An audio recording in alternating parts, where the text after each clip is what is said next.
तो चलिए शुरू करते हैं। ये देखिए हमने यहाँ पे कॉपी किया हुआ है कि यूजीसी नेट जनवरी 2026 इंडियन इकोनॉमी के क्वेश्चंस हैं। ठीक है, तो पहला क्वेश्चन जो है वो बजट से है।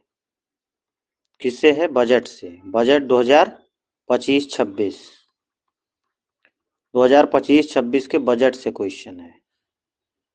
ठीक है, तो बजट आपका अच्छा होना चाहिए। आजकल अभी 2-3 एग्जाम में देखें अगर यूजीसी नेट के, तो बजट से काफ़ी क्वेश्चन आ रहे हैं। बजट से आपका कंप्रिहेंशन भी आ रहा है और बजट से क्वेश्चन भी आ रहे हैं। तो आप लोग पढ़िए। मैच द फॉलोइंग ये क्वेश्चन है। पहला है pension as a percentage of central government expenditure, state share of taxes and duties as a percentage of central government expenditure, tax GDP ratio of India, debt GDP ratio of India. ये सब budget में दिया हुआ रहता है। तो 25-26 के budget में कितना था भाई? Pension as a percentage of central government expenditure कितना था, यानी केंद्र सरकार के व्यय में पेंशन का कितना प्रतिशत था? बताओ भाई कितना प्रतिशत था, पता है कितना था? 4%। कितना था? 4%। यानी केंद्र सरकार के व्यय में पेंशन का परसेंटेज कितना था? 4%। वहीं केंद्र सरकार के व्यय में राज्यों का करों एवं शुल्कों में हिस्सा परसेंटेज में कितना था भाई? 22%। कितना था? लेकिन सर वित्त के अनुसार तो कुछ और था कि मतलब हिस्सा देना चाहिए। देना चाहिए ना, तो 25-26 में अनुमानित होता है ना, तो अनुमानित ही तो डेटा पूछ रहा है। ठीक है, भारत का कर राजस्व घरेलू उत्पाद अनुपात में कितना था भाई? भारत का कर राजस्व घरेलू उत्पाद अनुपात में कितना था, यानी जीडीपी के रिस्पॉन्स में कितना परसेंटेज था? 18%। कितना था? 18%। अब भारत का ऋण जीडीपी रेशियो कितना है, अनुपात कितना है? कितना है इस समय? 81.3%, मतलब 2025-26 के बजट के अनुसार। तो आप लोग इसको अब मैच कर लीजिए, इसके अकॉर्डिंग कौन सा आंसर सही होगा? ए है 4 यानी 4%, यानी ए का 4 2 में दिया हुआ है, और बी का 22 यानी बी का 1 यानी 4 जो है करेक्ट आंसर हो जाएगा। ठीक है, डी जिसको 4 हम कह सकते हैं। ठीक है, तो इसका आंसर, इस क्वेश्चन का आंसर क्या हो जाएगा? 4 नंबर। ठीक है, ये आंसर है 4 नंबर। अब चलिए 53 नंबर क्वेश्चन देखिए। 53 नंबर नंबरिंग थोड़ा सा हमने क्रोनोलॉजिकल नहीं दी हुई है, तो जैसे पढ़ा हुआ है वैसे ही देखिएगा आप लोग। 53 नंबर क्वेश्चन देखिए। ठीक है, 53 नंबर क्वेश्चन है, identify the finance commission with its chairman, यानी चेयरमैन और फाइनेंस कमीशन से क्वेश्चन है। बहुत अच्छा क्वेश्चन है, तो हिंदी में ही देख लो। इसका हिंदी ये है, कह रहा है वित्त आयोग का उनके अध्यक्षों के साथ पहचान करिए। 12वें वित्त आयोग का अध्यक्ष कौन था भाई? 12वें वित्त आयोग के अध्यक्ष कौन? रंगराजन थे, तो पहला यानी ए सही है। 11वें वित्त आयोग के अध्यक्ष कौन थे? खुसरो थे। क्यों भाई? 11वें वित्त आयोग सही लग रहा क्योंकि 10वें पंत थे, तो 11वें भी सही लग रहा। ये भी सही है। 14वें वित्त आयोग का कौन अध्यक्ष थे? वाईवे रेड्डी थे, जबकि आर के सिंह लिखा है, तो सी वाला गलत है। 15वां वित्त आयोग का एन के सिंह थे, वाईवे रेड्डी नहीं थे, तो ये भी गलत है। तो ए बी दोनों सही है, यानी फोर्थ आंसर करेक्ट है इसका। ये तो बहुत ही आसान क्वेश्चन है। आसान था, आसान है कि नहीं? ये वाला तो बहुत ही आसान है। हाँ, इस क्वेश्चन का आंसर क्या हो जाएगा? 4 नंबर, ए बी करेक्ट है, सी डी रॉन्ग है। ठीक है ना। अब चलिए 54 क्वेश्चन देखिए पड़ा हुआ है, 54 क्वेश्चन देखिए, ये भी फाइनेंस कमीशन से ही क्वेश्चन है। 54 को आप लोग देखिए जरा। मैच द फॉलोइंग का ये भी क्वेश्चन है। 14वां 15वां 12वां 13वां फाइनेंस कमीशन है, वित्त आयोग है, और उन वित्त आयोगों में वर्टिकल टैक्स डिवोल्यूशन और स्टेट शेयर कितना था सेंट्रल गवर्नमेंट का, वो पूछ रहा है क्वेश्चन। ठीक है ना। तो आंसर इसका बताइए। 14वें वित्त आयोग में वर्टिकल को हिंदी बोलते हैं लंबवत, वितरण कितना था 14वें वित्त आयोग में? गुड इवनिंग बेटा, ये यूजीसी नेट जनवरी 2026 में जो एग्जाम हुआ है आपका 5 जनवरी को, उसी के इंडियन इकोनॉमी के क्वेश्चन आज हम लोग कर रहे हैं। ठीक है, तो उसी में 54 नंबर क्वेश्चन हम लोग सॉल्व कर रहे हैं। 14वें वित्त आयोग में अगर मैं आप लोगों से पूछूं तो कितना शेयर जो है अलॉट हुआ था वर्टिकल टैक्स डिवोल्यूशन? 42%। कितना था? 42%, यानी 42%। तो ए का 2, यानी ए का 2 से आपको चौथा आंसर करेक्ट हो जाए, क्योंकि ए का 2 किसी में नहीं दिया है, 1 2 3 4 में, चौथे में दिया है, तो यही करेक्ट हो जाएगा। यानी 14वें वित्त आयोग में हिंदी वर्जन। हाँ बेटा, क्या कह रहे हो? क्योंकि 15वां 41 था सर। हाँ बिल्कुल, तो बी का 1 हो जाएगा, 15वें का 1 वर्टिकल, ये 1 हो जाएगा। हिंदी वर्जन इसका ये है। तो लंबवत कर हस्तांतरण 41%, 42%, राज्य का हिस्सा केंद्रीय करों का 32%। अब देखो, इससे हमें ये पता चल रहा है कि आपको जो फाइनेंस कमीशन चल रहा है वही याद नहीं करना है। आपका 15वां, मतलब ऐसे लिखिए कि 12 13 14 15 में क्या शेयर रहा है, वो आपको ध्यान में रखना है। 12 में अगर मैं देखूं स्टेट शेयर कितना था, 12 में था 32%। ठीक है। 13 में कितना हुआ? 30.5% था। ठीक है। 14 में कितना था? 42%। और 15 में कितना है? 41%। तो ये आपको पता होना चाहिए। के अकॉर्डिंग आंसर क्या हो जाएगा? 4 नंबर। इसको दिए रहते तो ये भी क्वेश्चन मेरा सही रहता। हाँ, तो ये है सही। ठीक है, चलिए 60 क्वेश्चन बताइए आप लोग, 60 का आंसर बताइए। 60 क्वेश्चन, 60 क्वेश्चन है। Human development index is used to rank countries based on, यानी मानव विकास सूचकांक HDI का उपयोग देशों की रैंकिंग में किन आधारों पर होता है? पहला ऑप्शन है जन्म के समय जीवन प्रत्याशा, वयस्क साक्षरता दर, सुरक्षित पानी के बिना %। ठीक है। दूसरा ऑप्शन है वास्तविक प्रति व्यक्ति आय, कम वजन वाले बच्चों का प्रतिशत, 40 वर्ष तक जीवित रहने की आशा नहीं होने का प्रतिशत, जन्म के समय जीवन प्रत्याशा, शैक्षिक प्राप्ति, क्रय शक्ति क्षमता पर वास्तविक प्रति व्यक्ति आय। ठीक है। और चौथा ऑप्शन है आय असमानता और शहरी क्षेत्र में रहने वाली जनसंख्या का प्रतिशत।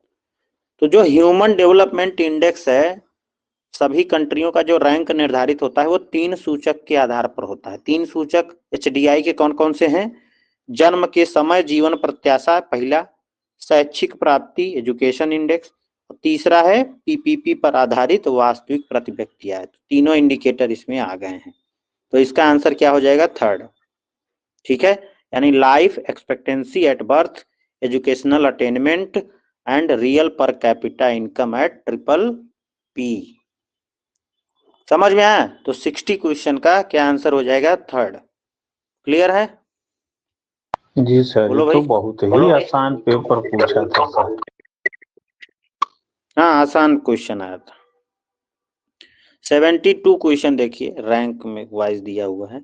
विच tax is also known as destination tax, यानी किस कर को गंतव्य कर भी कहा जाता है? तो ये तो पढ़ा हुआ है, सब कुछ पढ़ा हुआ है। जीएसटी को किसको कहा जाता है? जीएसटी को, यानी goods and service tax. Third जो है करेक्ट आंसर हो जाएगा इसका, वस्तु एवं सेवा कर। गंतव्य आधारित कर कौन सा है? जीएसटी। जीएसटी कब आया था? 2017 में। कब आया था? 2017 में। चलिए 74 नंबर क्वेश्चन देखिए। 74, सालमन वार वाज बिटवीन, यानी जो सैल्मन वार थी वो किसके बीच हुई थी? क्यों भाई? सैल्मन वार किसके बीच हुई थी? ये क्वेश्चन है, ये नया क्वेश्चन आया है। ठीक है, किसके किसके बीच हुई थी भाई? एनीवन, कौन बताएगा? अमेरिका और क्यूबा के बीच सर। सभी लोग आंसर तो एटलीस्ट बताओ।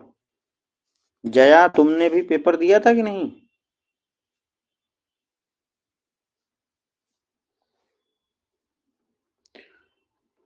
तो जो सालमन वार था वो नॉर्वे और स्कॉटलैंड के बीच हुई थी। द सालमन वार किसके बीच हुई थी? नॉर्वे और स्कॉटलैंड। सालमन वार किसके बीच हुई थी? नॉर्वे और स्कॉटलैंड। ये भी ध्यान में रखिएगा, ठीक है? नॉर्वे और स्कॉटलैंड। सालमन वार किसके बीच हुई थी? नॉर्वे और स्कॉटलैंड। ये नया क्वेश्चन था एक, जो लगभग बहुत लोगों का वैसे सर ये गलत। क्वेश्चन हम कहीं पढ़े थे, लेकिन इस समय ध्यान पेपर वगैरह में अभी हाल ही में चर्चित था ये, उस पे कोई श्रद्धांजलि वगैरह दिए थे, ऐसा था। अच्छा अच्छा, मुझे आइडिया नहीं था इसका। बट न्यूज़पेपर ये में नया था। हाँ, ये करंट का क्वेश्चन है, हमें लगता है करंट का क्वेश्चन है। बट ये करंट का नहीं है यार, मैंने इसको थोड़ा सा देखा था। तो मतलब ये जो नॉर्वे और क्या कहते हैं स्कॉटलैंड थे, इनके बीच मतलब विवाद था। ये जो सॉलमन, आपने वर्ड सुना है ना?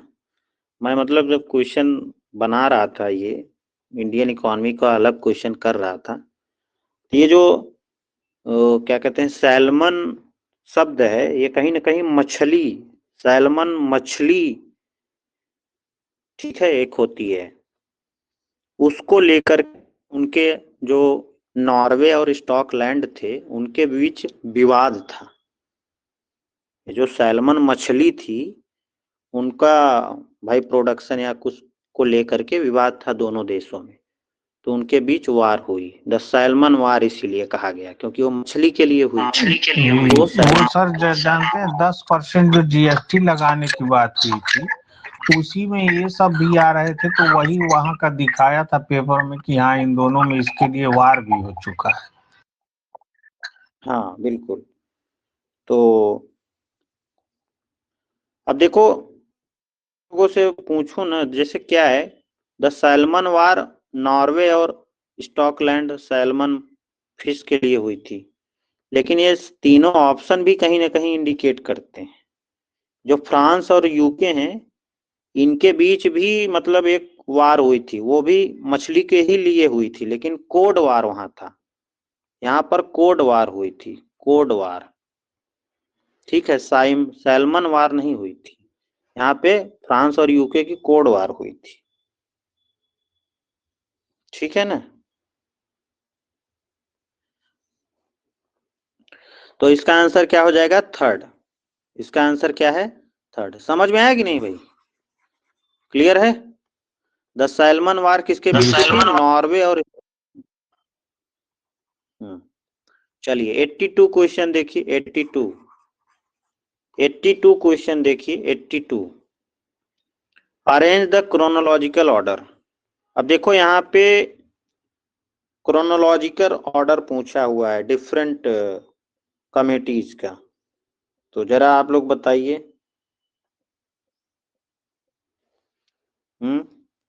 शंकर आचार्य समिति, मतलब क्रोनोलॉजी नहीं पूछा है, हाँ क्रोनोलॉजी ही पूछा है 82 का। शंकर आचार्य कमेटी, दूसरा है पार्थ सारथी सोमे कमेटी, विजय केलकर समिति, अरविंद सुब्रमण्यम कमेटी। तो क्या हो जाएगा भाई इसका आंसर, बताइए आप लोग। सबसे पहले कौन सी कमेटी आई, अगर मैं आप लोगों से पूछूं तो सबसे पहले कौन सी कमेटी आई? केलकर का सर पता है 2015 में आई थी। केलकर कमेटी कब आई थी? सबसे पहले की बात हो रही है। पहले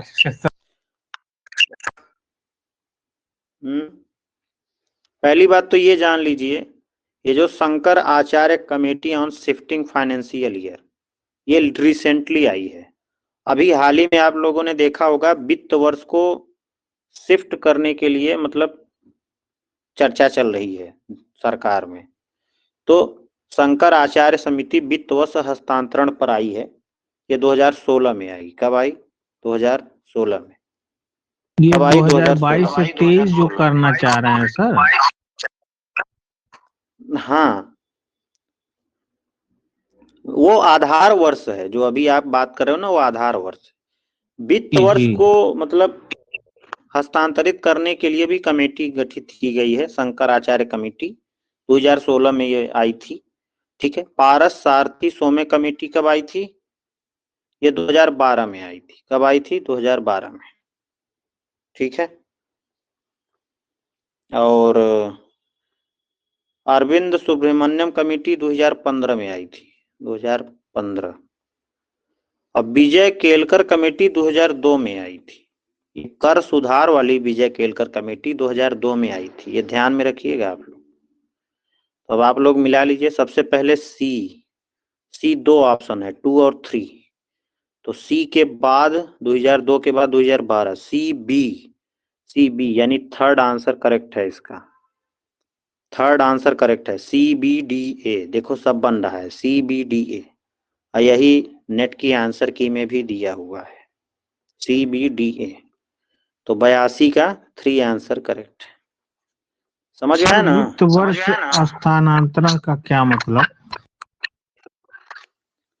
शिफ्टिंग मतलब जैसे मान लीजिए आप लोगों ने देखा होगा GDP का पहले 2004-5 के आधार पर कैलकुलेशन होता था। अब शिफ्ट करके प्रेजेंट टाइम में कितना, किस आधार वर्ष को लिया गया है? 11-12।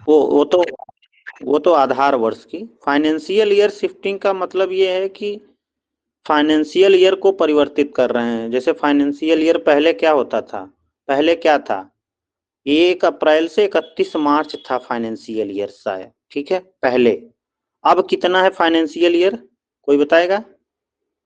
1 फरवरी से 31 जनवरी तक प्रेजेंट टाइम में।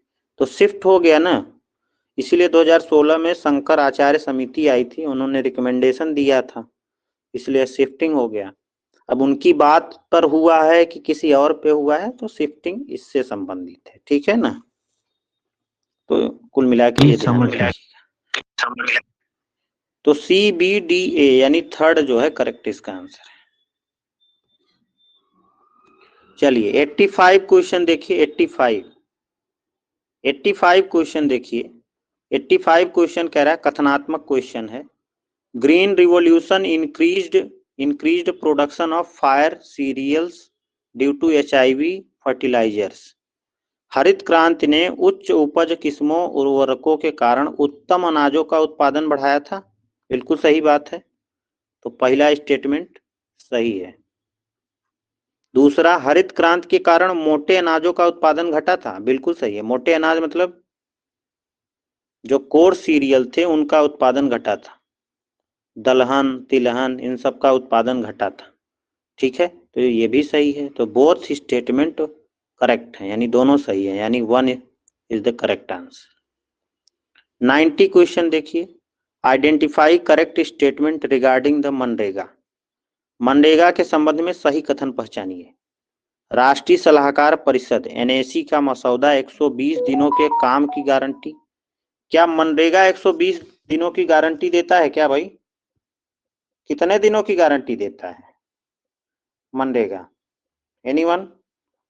कौन बताएगा? 100 दिन। मनरेगा जो है 100 दिनों की गारंटी देता है, ये ध्यान में रखिएगा। ठीक है, मनरेगा कितने दिनों की गारंटी देता है? 100 दिन की, 120 दिन की नहीं देता। ठीक है, चलिए 90% cost born by central. MNREGA की जो 90% लागत है वो सेंट्रल गवर्नमेंट बियर करती है। क्यों भाई? जी, मनरेगा की सेंटर करती है। ऐसा है क्या? जी, इसी को अब खत्म करके जो नया वाला लाए हैं राम जी, उसमें इसको अब राज्यों का भी हिस्सा बढ़ जाएगा और सेंट्रल गवर्नमेंट का भी कम हो जाएगा। बिल्कुल, तो यही करेक्ट आंसर है, second will be correct answer, यानी लागत का 90% केंद्र वहन करता है। ठीक है, पहले चरण में 150 सबसे पिछड़े जिले शामिल किए गए थे। ऐसा है क्या? पहले चरण में 150 था कि 200 था? ठीक है, 200 जिलों को शामिल किया गया था, 150 नहीं, 200 जिलों को। ठीक है, 2 अक्टूबर 2010 से नरेगा का नाम बदल करके मनरेगा किया गया था। क्यों भाई? 2010 को किया गया था, 2009 को किया गया था? 2009 में किया गया। 2009 में अधिनियम पारित हुआ। 2010। ठीक है, तो फोर्थ भी गलत है, थर्ड भी गलत है, फर्स्ट भी गलत है, केवल सही कौन सा है? सेकंड वाला। यानी मनरेगा की जो लागत है 90% केंद्र सरकार उसका वहन करती है। ठीक है, तो 90 का आंसर क्या हो जाएगा? 2। 90 का आंसर क्या हो जाएगा? सेकंड आंसर 90 का सही है। क्यों भाई? शालिनी, समझ में आ रहा है ना? जया? जी सर। ओके, चलिए 95 क्वेश्चन देखिए। 95 एजर्सन और रीजनिंग का क्वेश्चन है। ठीक है, एजर्सन और रीजनिंग का। तो एजर्सन है prices of diesel and petroleum differs across state. जो डीजल और पेट्रोल की जो कीमतें हैं वो सभी स्टेटों में अलग अलग होती हैं। ऐसा सही है? बिल्कुल सही है। उत्तर प्रदेश में डीजल पेट्रोल की कीमत अलग है, मध्य प्रदेश में अलग है, दिल्ली में अलग है। ठीक है, रीजन क्या है? These products are not under GST. क्यों भाई, ये सही है क्या? है? क्या पेट्रोल और डीजल जीएसटी के अंतर्गत नहीं है? है सर। क्यों, है कि नहीं है? पेट्रोल डीजल जो है जीएसटी के अंतर्गत नहीं है।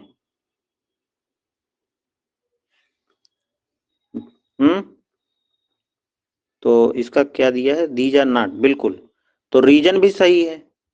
ठीक है,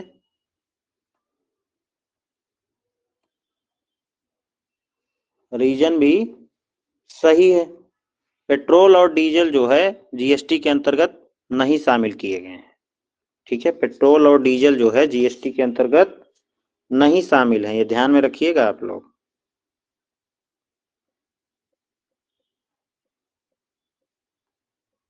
समझ में आ रहा है कि नहीं? कृपानंद आप बता रहे थे हैं पेट्रोल और डीजल को जीएसटी के अंतर्गत शामिल नहीं किया गया है। ठीक है, तो दोनों एजर्सन और रीजन दोनों सही हैं, करेक्ट एक्सप्लेनेशन भी है। ठीक है, तो बोथ आर करेक्ट, और ए और बी ए का आर सही एक्सप्लेनेशन है। ठीक है, पेट्रोल जैसे हमने आपको जीएसटी जब पढ़ाया होगा तो मैंने लिखवाया हुआ है पेट्रोल, डीजल, थोड़ा नेचुरल कंफ्यूजन हो गैस। गया। ठीक है, देखो मैं आपको बता रहा हूं कि जो पेट्रोल है, डीजल है, नेचुरल गैस है, एविएशन टरबाइन है, फ्यूल है, उसको जीएसटी के दायरे से बाहर रखा गया है। ठीक है ना, जीएसटी के दायरे से बाहर रखा गया है। ठीक है, तो ये ध्यान में रखिएगा। तो डीजल और पेट्रोल की कीमतें राज्यों में भिन्न भिन्न होती हैं, बिल्कुल सही है। ये उत्पाद जीएसटी के अंतर्गत नहीं आते हैं, बिल्कुल। तो दोनों सही हैं, ठीक है ना, दोनों सही हैं। तो इसका आंसर क्या हो जाएगा? 1। इसका आंसर क्या हो जाएगा? 1। 98 क्वेश्चन देखिए, 98 which commodities not covered by GST. अब देखो, उससे ही रिलेटेड ये क्वेश्चन आ गया। इसका मतलब आपको पता होना चाहिए कि जीएसटी के अंतर्गत कौन कौन सी चीजें शामिल नहीं हैं। ठीक है, जीएसटी से देखो 2-3 क्वेश्चन आ गया, तो बताओ भाई जीएसटी के अंतर्गत कौन सा कवर नहीं किया गया है? एल्कोहल को कवर किया गया है? जीएसटी के अंतर्गत कौन कौन सी चीजों को शामिल नहीं किया गया है? 4 आप आंसर बता रहे हो, बी डी। सभी लोग आंसर बताओ, जीएसटी के अंतर्गत कौन कौन सी चीजें शामिल नहीं हैं? इलेक्ट्रिसिटी शामिल है जीएसटी में? इलेक्ट्रिसिटी शामिल है? नहीं, बिजली को जीएसटी से बाहर रखा गया है, तो बी सही है, यानी बिजली। ठीक है, बिजली पर राज्य विद्युत बोर्ड द्वारा अलग से कर लगाया जाता है। देखो एक चीज ध्यान में रखिएगा, जीएसटी से अलग रखा गया है, लेकिन आप लोग बिजली पे टैक्स देते हो, आप लोगों को पता होगा। तो जो बिजली पर टैक्स लगता है वो राज्य सरकार लगाती है, राज्य विद्युत बोर्ड द्वारा अलग से कर लगाया जाता है उसके द्वारा। ठीक है, तो उसको जीएसटी के दायरे से अलग रखा गया है। शराब, एल्कोहल, एल्कोहल या शराब जो है वो भी जीएसटी के दायरे से बाहर है। ठीक है, अब सवाल ये उठता है, जीएसटी के दायरे से बाहर है लेकिन शराब पे भी टैक्स लेती है कौन? राज्य सरकारें ड्यूटी लगाती हैं, राज्य सरकारें अलग से कर लगाती हैं उन पर, राज्य सरकारों के रेवेन्यू का एक हिस्सा है। ठीक है, मोबाइल आप खरीदते हो, मोबाइल पर जीएसटी लगता है, जीएसटी के साथ आप प्राइस पे करते हो, तो मोबाइल जीएसटी के अंतर्गत आता है। ठीक है, तो पहला गलत। वस्त्र, आप कोई भी सामान जाके शर्ट पैंट और साड़ी वगैरह लड़कियां खरीदती हैं तो उन पर भी जीएसटी लगता है, तो ये भी जीएसटी के अंतर्गत आएगा। जीएसटी के अंतर्गत कौन नहीं आएगा? बिजली और शराब। बिजली और शराब यानी इलेक्ट्रिसिटी और एल्कोहल को जीएसटी के दायरे से बाहर रखा गया है, ये ध्यान में रखिएगा। ठीक है, और कौन कौन सी चीजें जीएसटी के दायरे से बाहर हैं? Petrol, diesel. देखो ऐसे नोट्स भी बना सकते हो आप लोग, electricity, alcohol, petrol, diesel, aviation turbine fuel, natural gas, ये ऐसे चीजें हैं जो जीएसटी के दायरे से बाहर हैं। इसका करेक्ट आंसर क्या हो जाएगा? बी और डी, यानी 4 आंसर करेक्ट हो जाएगा। समझ में आया? क्यों भाई, जल्दी जल्दी बताइए फटाफट।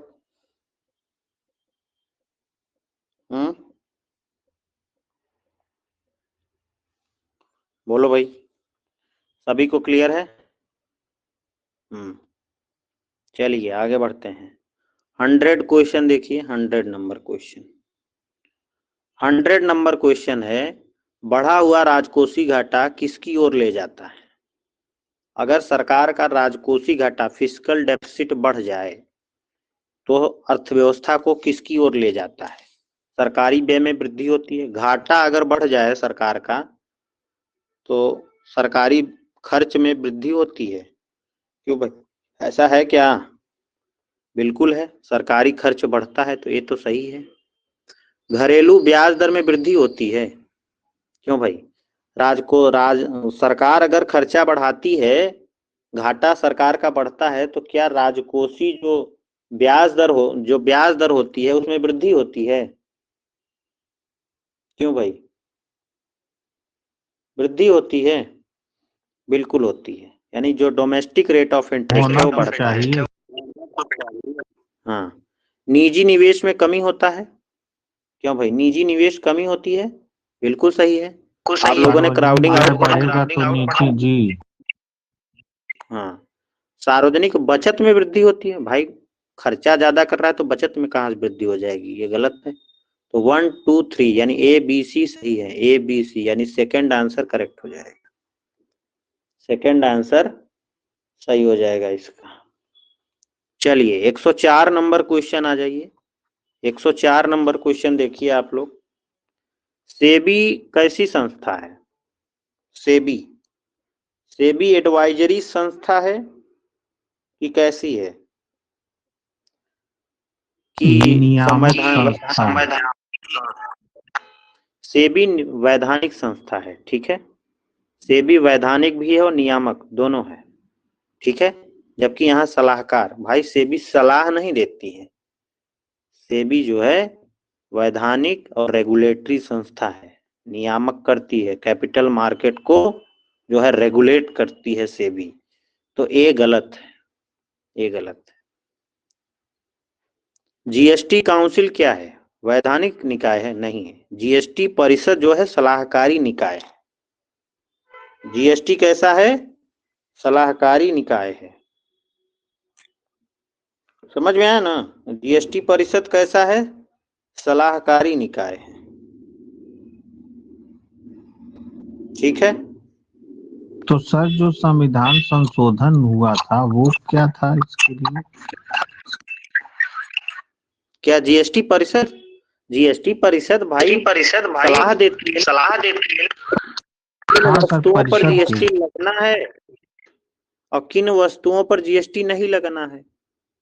तो सलाहकारी संस्था है ना ये वैधानिक संस्था नहीं है, ठीक है। तो ये ध्यान में रखिएगा आप लोग। तो बी भी गलत है, ठीक है, बी भी गलत है। नीति आयोग एडवाइजरी बोर्ड है, बिल्कुल बॉडी है, सही है। नीति आयोग जो है सलाहकारी निकाय है। क्यों? क्योंकि नीति आयोग सरकार को क्या करना चाहिए, कौन सी पॉलिसी ले आनी चाहिए, इन सब पर सरकार को सलाह देती है। तो सी तो सही है। आरबीआई वैधानिक संस्था है, बिल्कुल सही है। तो सी डी सही है, सी डी क्या है? सही है, ठीक है ना। तो 104 नंबर क्वेश्चन का 4 सही हो जाएगा। समझ में आया सभी को? बहुत ही अच्छे अच्छे क्वेश्चन है सर। देखो एक चीज मैं इसमें थोड़ा सा कुछ बताने का प्रयास करूंगा कि जो जीएसटी काउंसिल का आपने क्वेश्चन पूछा था, जीएसटी परिषद का, देखो जीएसटी परिषद का जो स्थापना है आप लोग सभी लोग जानते हो 279 ए के तहत हुआ है। आर्टिकल 279 ए के तहत जीएसटी परिषद की स्थापना हुई थी। तो भाई संवैधानिक वैधानिक निकाय तो है ये, ठीक है, वैधानिक निकाय तो है ये। बट कहीं ना कहीं इसका जो मेजर काम है वो सलाह देना है। क्या है? सलाह देना है। ये एडवाइजरी बॉडी का काम करती है, ठीक है। तो इसलिए जो जो यूजीसी है इसका आंसर जो है वो सी और डी को माना है, फोर्थ आंसर माना है, ठीक है ना।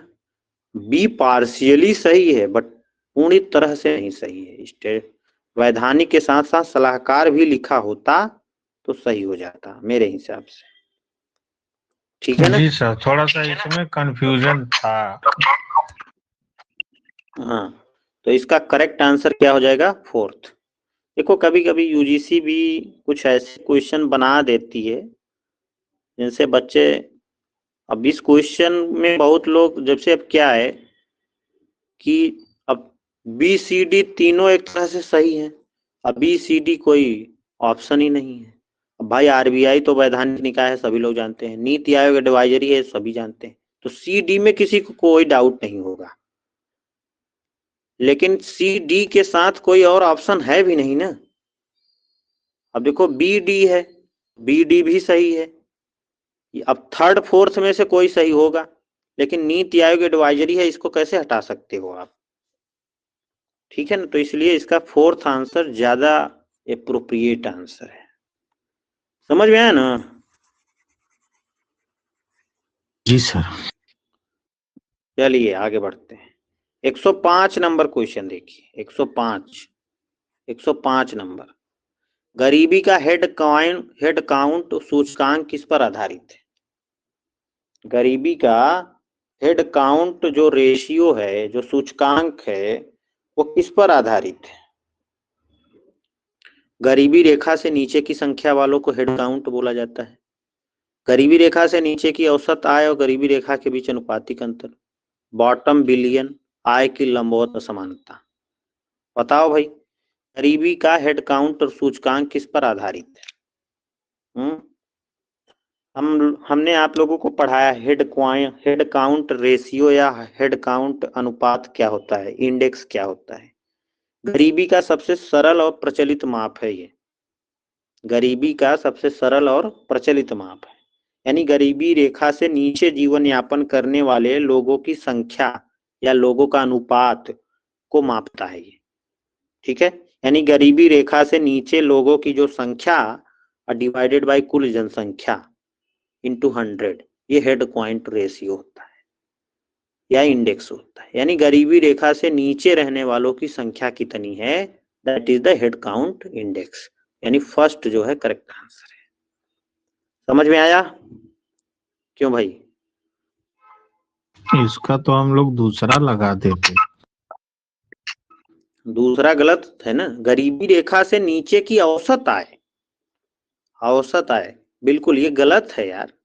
और गरीबी रेखा के बीच नहीं, ये नहीं है। मैंने अभी क्या बताया, हेड काउंट रेशियो क्या होता है, HCR क्या होता है, गरीबी रेखा से यानी पॉवर्टी लाइन से नीचे लोगों की संख्या, लोगों की संख्या डिवाइडेड बाय कुल जनसंख्या, कुल जनसंख्या into 100, that is the HCR।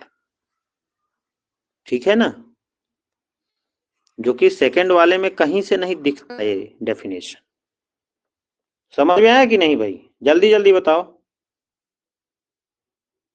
यानी जो हेड काउंट रेशियो है वो कितने लोग गरीब हैं उसको बस दिखाता है, यानी संख्या को बताता है बस, ये ध्यान में रखिएगा।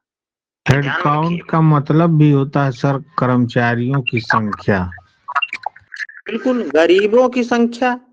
हेड काउंट भाई, गरीबी का हेड काउंट सूचकांक है, तो इसका मतलब हेड काउंट गरीबी रेखा से नीचे रहने वालों की कितने सिर हैं जो गरीबी रेखा से नीचे रह रहे हैं, यानी कितने लोग हैं, संख्या उनकी कितनी है। तो फर्स्ट में एकदम क्लियर दिख रहा है कि गरीबी रेखा से नीचे इस संख्या बताती है हेड काउंट रेशियो या इंडेक्स को। ठीक है, तो 111 नंबर क्वेश्चन देखिए।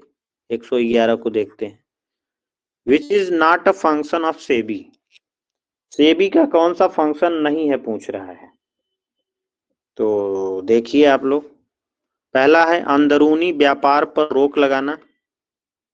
ठीक है, सेबी का कौन सा कार्य नहीं है भाई, अंदरूनी व्यापार पर रोक लगाना, ये तो कार्य है उसका, तो ये तो सही है। स्वनियामक संगठनों को बढ़ावा देना, प्रमोटिंग सेल्फ रेगुलेटरी ऑर्गेनाइजेशन। क्यों भाई? तो दूसरा भी सही है, सेल्फ रेगुलेटरी ऑर्गेनाइजेशन को बढ़ावा भी देता है सेबी। सेबी NSE BSE जो डिपॉजिटरी हैं उनको भी जो है बढ़ावा देता है। ठीक है, under writing new capital issues, यानी नई पूंजी निर्गम का अंडर राइटिंग करना, ये नहीं है। नई पूंजी निर्गम यानी न्यू कैपिटल इशू का अंडर राइटिंग करना, ये सेबी का कार्य नहीं है।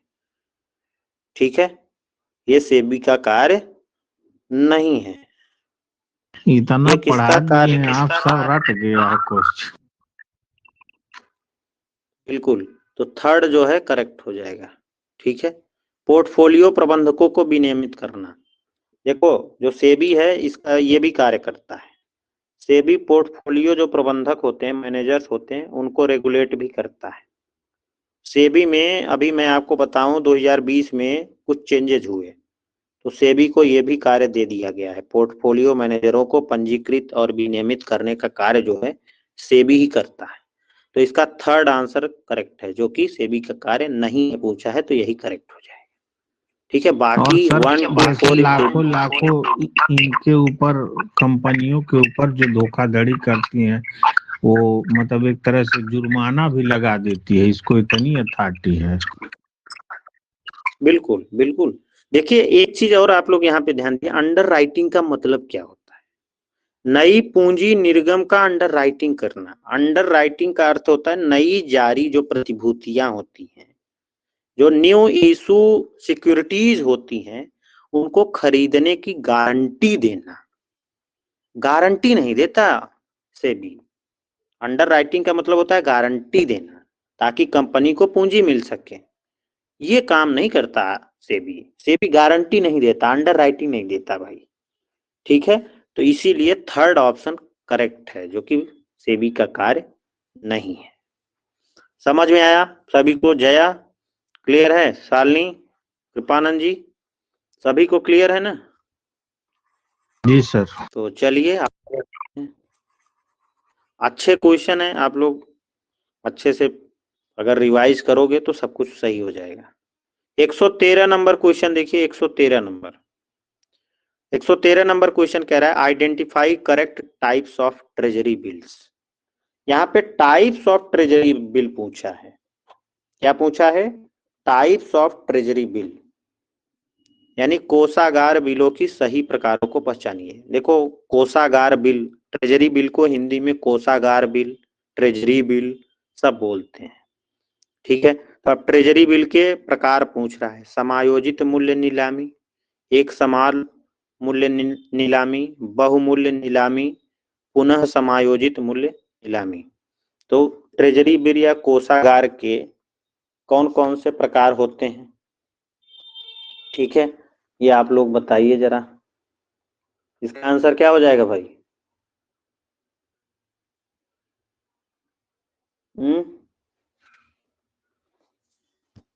देखो, ट्रेजरी बिल जो है के टाइप अगर देखें हम, तो कौन कौन से टाइप हैं? एनीवन?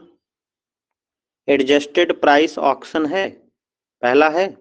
समायोजित मूल्य नीलामी है, पुनः समायोजित मूल्य नीलामी है। अच्छा, नहीं है, नहीं है, ये कोई मान्य प्रकार नहीं है। भारत में जो ट्रेजरी बिल की नीलामी है, इस शब्द का प्रयोग नहीं किया जाता। एडजस्टेड प्राइस ऑक्शन नहीं होता।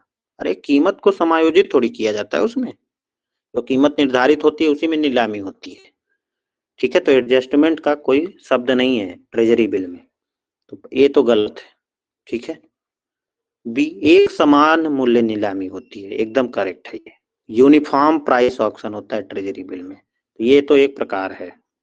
ठीक है, ये एक ट्रेजरी बिल का प्रकार है, यानी इसमें सभी सफल बोलियों को एक ही कट ऑफ प्राइस पर आवंटित किया जाता है, जिसको हम लोग डच ऑक्शन भी बोलते हैं। इसको इन अदर वर्ड में डच ऑक्शन बोला जाता है। सी, मल्टीपल प्राइस ऑक्शन, बहुमूल्य नीलामी।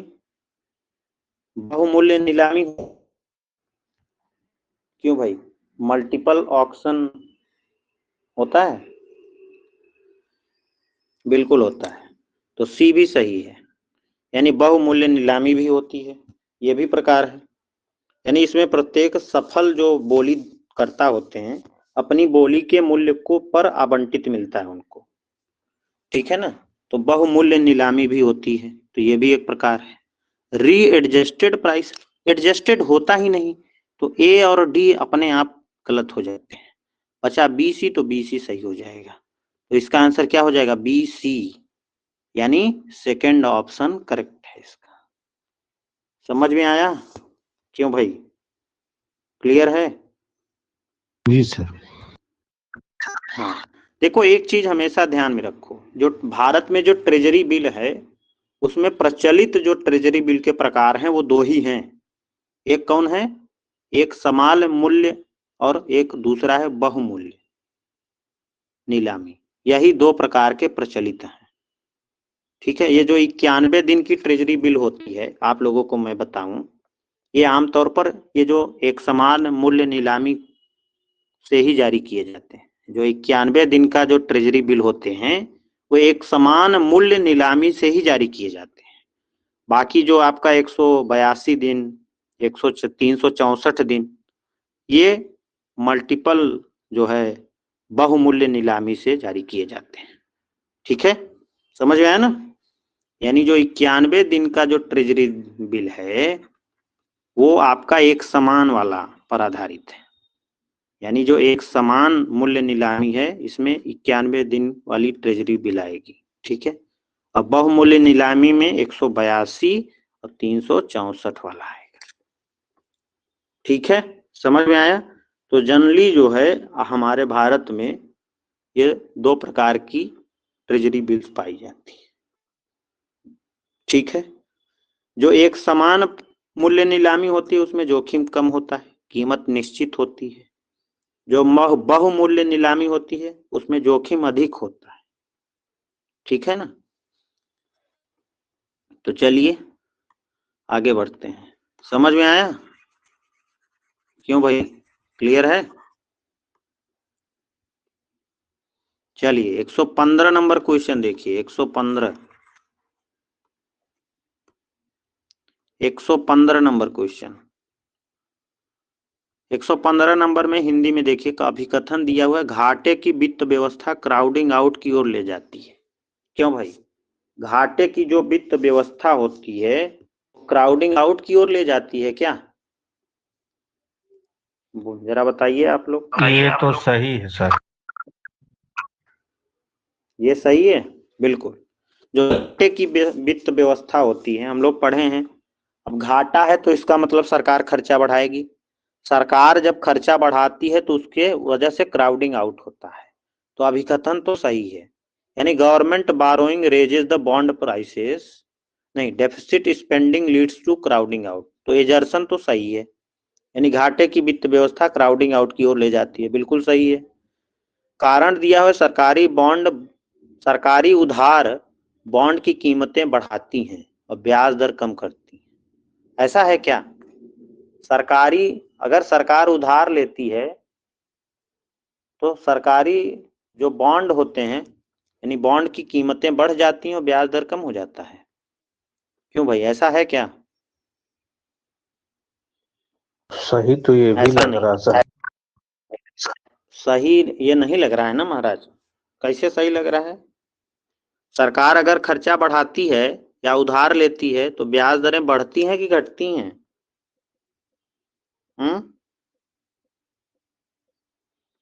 जरा सोच के बताइए।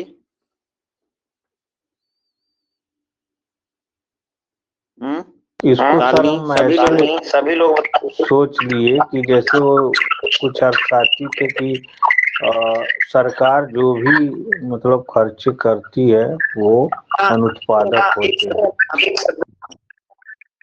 एक शब्द में मैं आपसे पूछ रहा हूं, जैसे आपसे सरकार उधार लेती है, ठीक है, तो जब उधार अधिक कोई लेता है यानी उधार की मांग बढ़ गई है। जैसे आपके पास बहुत पैसा है और हम आपसे पैसा लेने रोज आ रहे हैं, यार कृपानंद पैसा दे दो, यार पैसा दे दो।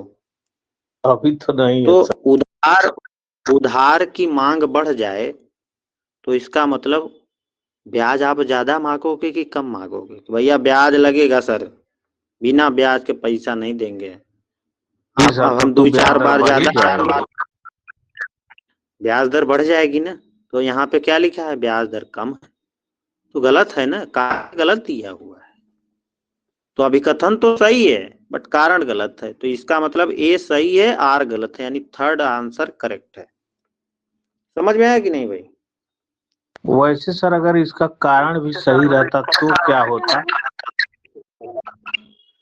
कारण भी सही होता तो भाई कारण सही कहां से हो जाता? कारण तो गलत दिया है ना। नहीं, जैसे कारण हम लोग क्या बताएंगे कि जिससे वो क्राउडिंग आउट वाला प्रूफ हो जाए? तो वही करो ना, सरकारी कारण वाला हम लोग बताएंगे। सरकारी उधार बॉन्ड की कीमतें घटाती है और ब्याज दरें बढ़ाती है, अगर होता तो सही हो जाता। समझ में आया ना? यानी सिंपल सी बात है कि अगर सरकार जो है अधिक उधार लेगी तो बॉन्ड की जो सप्लाई है वो भाई उधार सरकार कैसे लेती है आप लोग जरा हमें बताइए। सरकार उधार कैसे लेगी? बॉन्ड जारी करके ना, बॉन्ड के थ्रू तो पैसा लेगी सरकार। अब बॉन्ड जब जारी करेगी तो बॉन्ड की सप्लाई बढ़ जाती है, और किसी भी चीज की जब सप्लाई बढ़ जाती है तो उसकी कीमतें गिरने लगती हैं, तो बॉन्ड की कीमतें गिरने लगेंगी। अब बॉन्ड और ब्याज दर में हम लोग सभी लोग जानते हैं विपरीत संबंध होता है, ठीक है। तो बॉन्ड की कीमतें बढ़ेंगी, घटेंगी तो ब्याज दर बढ़ने लगेगी। तो इन दोनों में इसमें विपरीत दोनों में दिया हुआ है, इसलिए कारण गलत है। समझ में आया अब? क्यों भाई, अभी क्लियर है कि नहीं? बिल्कुल क्लियर। ओके, चलिए 117 नंबर अब क्वेश्चन देखिए। 117 नंबर तो बहुत आसान है। अभी आपके एलटी का एग्जाम हुआ था, एलटी में डाल्टन का ऑप्टिमम पॉपुलेशन थ्योरी से क्वेश्चन आया था। उन्होंने फार्मूला दिया था ना, A-O/O। डाल्टन के आदर्श जनसंख्या सूत्र में A-O/O में देश की जनसंख्या आदर्श कब होगी? जब m धनात्मक होगा, जब m निगेटिव होगा, नकारात्मक, जब m 0 होगा। जब m 0 होगा तब जो है आदर्श जनसंख्या मानी जाती है, तो m शून्य होगा तब आदर्श होगा, ठीक है। तो इसका शून्य आंसर हो जाएगा। कितना आसान क्वेश्चन है। अगर m पॉजिटिव है तो क्या होगा? ओवर पॉपुलेशन, ओवर पॉपुलेटेड होगा। निगेटिव होता अंडर पॉपुलेटेड, ठीक है। अधिक जनसंख्या, कम जनसंख्या, तो ये ध्यान में रखिएगा, ठीक है। चलिए 121 नंबर क्वेश्चन देखिए। 121 नंबर क्वेश्चन देखिए। 121 का हिंदी वाला देख लेते हैं जल्दी से। केंद्रीय बजट 2025-26 में कथन है, कथन पढ़िए आप लोग।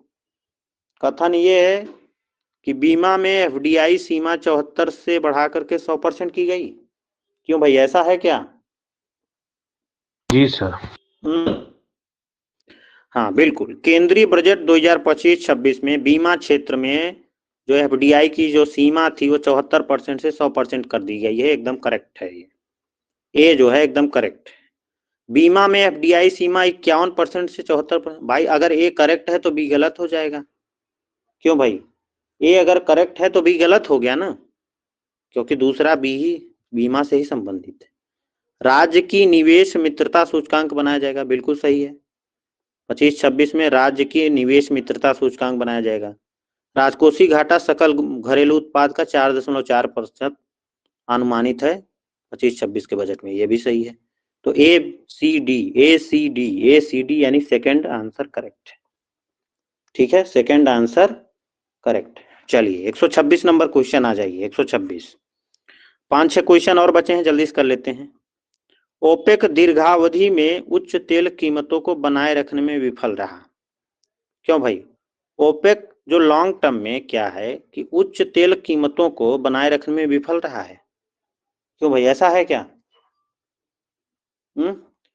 ओपेक जो संगठन है गलत है, बनाए ही रखे हैं सब। Failed to maintain high oil prices in the long run. Long run में नहीं है ना भाई, आप दीर्घ अवधि में कभी प्राइस हाई नहीं रख सकते, शॉर्ट रन में रख सकते हो, शॉर्ट रन में होता है। लॉन्ग रन में आप हमेशा तेल की कीमतें हाई रखो, ये पॉसिबल नहीं है, ठीक है ना। तो ये फेल है, इस चीज को करने में ओपेक फेल हो गया है भाई। कुछ टाइम के लिए आप लोगों ने न्यूज में आता रहता है कि कुछ टाइम के लिए तेल की कीमतों में बढ़ोतरी हो जाती है, फिर गिर जाता है, बट लॉन्ग टर्म में वो हाई मेंटेन रखता है, इसमें फेल है, ठीक है। तो एजर्सन सही है। हाँ, बैरल के हिसाब से बढ़ जाता है, घट जाता है। बिल्कुल, अभी आपने एकदम करेक्ट सोचा है। रीजन क्या दिया हुआ है? रीजन दिया हुआ है both demand and supply are inelastic in the long run. Reason क्या दिया हुआ है? Demand and supply are inelastic in the long run, यानी दीर्घावधि में मांग और आपूर्ति दोनों बेलोचदार होती हैं। ऐसा है क्या? ऐसा नहीं है, ऐसा नहीं है। तो कारण गलत दिया हुआ है, तो ए सही है, आर गलत है, यानी थर्ड आंसर करेक्ट है, ठीक है। चलिए 127 नंबर क्वेश्चन देखिए। 127 देखिए। वैश्वीकरण लाभ और जोखिम दोनों लाता है। क्यों भाई, वैश्वीकरण लाभ और जोखिम दोनों लाता है। बिल्कुल सही है। ग्लोबलाइजेशन के दोनों अपने अपने प्रॉफिट और लॉस हैं, बिल्कुल सही है। वैश्वीकरण से पूंजी, प्रौद्योगिकी, वस्तुओं और सेवाओं का प्रवाह होता है। क्यों भाई? वैश्वीकरण से पूंजी, प्रौद्योगिकी, ये भी सही है। बड़ा बाजार, व्यापार और श्रम विभाजन से अधिक लाभ होता है। क्यों भाई? ये भी सही है। पूंजी, वस्तुओं और प्रौद्योगिकियों का प्रवाह दुनिया भर में समान रूप से फैलता है? नहीं, असमान रूप से फैलता है, ऐसा नहीं है। समान से फैलता, सब लोग विकसित हो जाते। वही चीज है। तो इसका मतलब ABC सही है। ABC मतलब फर्स्ट आंसर करेक्ट है इसका। चलिए आ जाइए 129 नंबर क्वेश्चन आइए। TPDS कब आया था भाई? जल्दी जल्दी बताओ, TPDS कब आया?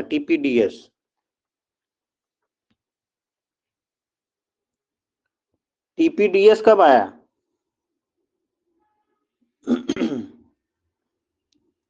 हाँ, 1997। TPDS 1997 में आया।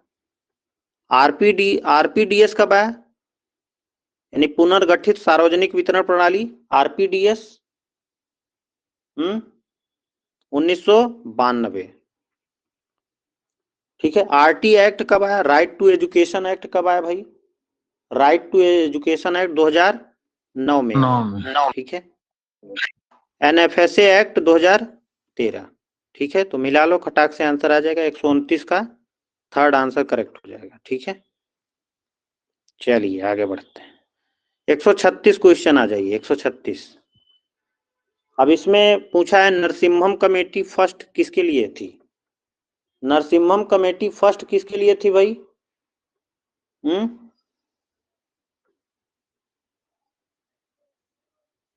फाइनेंशियल सेक्टर रिफॉर्म, वित्तीय क्षेत्र सुधार के लिए। तो ए का थर्ड केवल एक में दिया, यानी सेकंड आंसर करेक्ट है और देखने की जरूरत ही नहीं है। ठीक है। 137 क्वेश्चन देखिए। केंद्रीय बजट 2025-26 में राजस्व छूट कितनी थी? यानी revenue foregone is central budget 2025-26 कितना था भाई? 1 लाख करोड़ रुपए प्रत्यक्ष, 2000 करोड़ रुपए अप्रत्यक्ष। ठीक है। तो इसका थर्ड आंसर करेक्ट है। तो ये रहे आपके इंडियन इकोनॉमी के क्वेश्चन।